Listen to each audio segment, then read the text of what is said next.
اس حدیث کے راوی جناب ابو ہریرہ رضی اللہ عنہ ہیں، فرماتے ہیں کہ رسول اللہ صلی اللہ علیہ وسلم نے ارشاد فرمایا لا یبولن احدکم فی الماء الدائم الذی لا یجری ثم یغتسل فیہ، کوئی شخص کھڑے پانی میں پیشاب نہ کرے، الذی لا یجری جو پانی چلتا نہیں، جاری نہیں ہے، بلکہ ٹھہرا ہوا، رکا ہوا اور کھڑا پانی ہے، اس میں پیشاب نہ کرے، ثم یغتسل فیہ، پھر اس کو اس میں غسل کرنا پڑ سکتا ہے، اس پانی کو استعمال کرنا پڑ سکتا ہے، اور آپ نے اگر اس میں پیشاب کر ڈالا تو اس پانی کو آپ نے خراب کر دیا۔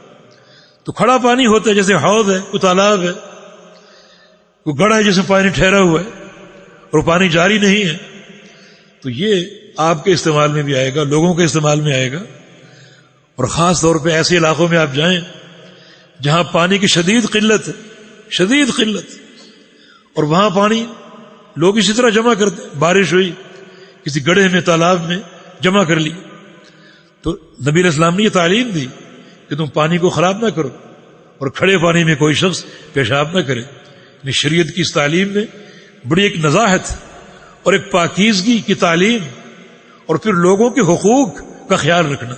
یہ پانی جو عام استعمال کا ہے، اس کا استعمال لوگوں کا حق ہے، اس کو آپ پیشاب کر کے خراب کر دیں گے، نہ آپ کے استعمال کرنا، لوگوں کے استعمال کرنا۔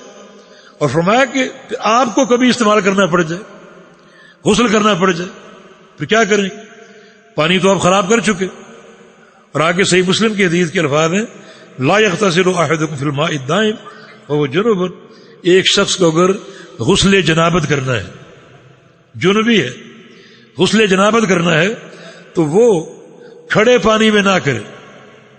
جنبی عام غسل کر سکتا ہے، لیکن اگر جنابت کا عارضہ لاحق ہے تو وہ شخص کھڑے پانی میں کود جائے اور غسل کر لے، اس سے آپ نے روکا، کیونکہ جنوبی انسان اسے جنابت کا عارضہ ہے اور اس کے جسم میں یہ نجاست اور غلاظت لگی ہو سکتی ہے، اور یہ لوگوں کا پانی جو ہے وہ خراب کر دے گا۔ اگر ناپاک نہ بھی ہو تو پھر بھی ایک تقدر، اور لوگ اسے ناپسندیدہ قرار دیں گے، ایک کراہت اس سے کریں گے۔ تو شریعت نے اس حدیث میں لوگوں کے حقوق کا خیال رکھا ہے۔ ایسا پانی کیا ناپاک ہو جاتا ہے؟ یہ بیان نہیں کیا نبی علیہ السلام نے، اس کی طرف کوئی اشارہ نہیں کیا۔ کھڑے پانی میں پیشاب کر دیا وہ ناپاک ہو جائے گا؟ کہ جنوبی انسان نے کھڑے پانی میں غسل کر لیا وہ ناپاک ہو جائے گا؟ اس طرف حدیث نے کوئی اشارہ نہیں کیا۔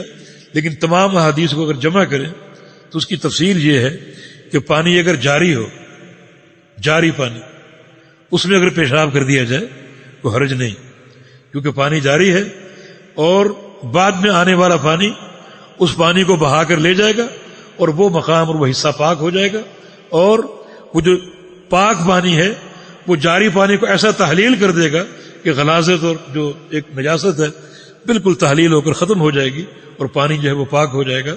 پانی اگر جاری ہے وہ ناپاک نہیں ہوتا۔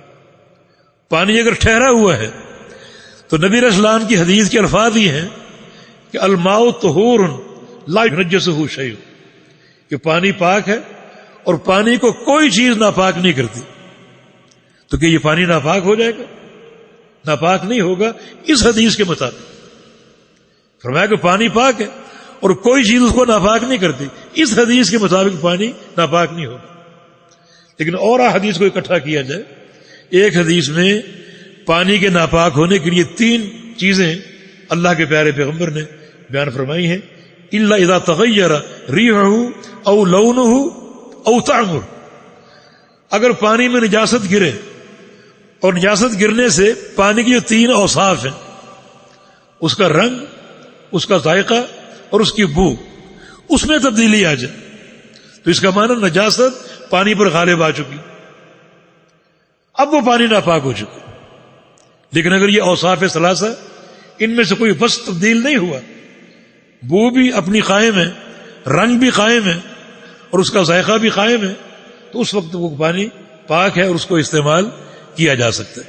لیکن اگر ان میں سے کوئی چیز تبدیل ہو جائے تو پھر وہ پانی ناپاک ہو جائے گا۔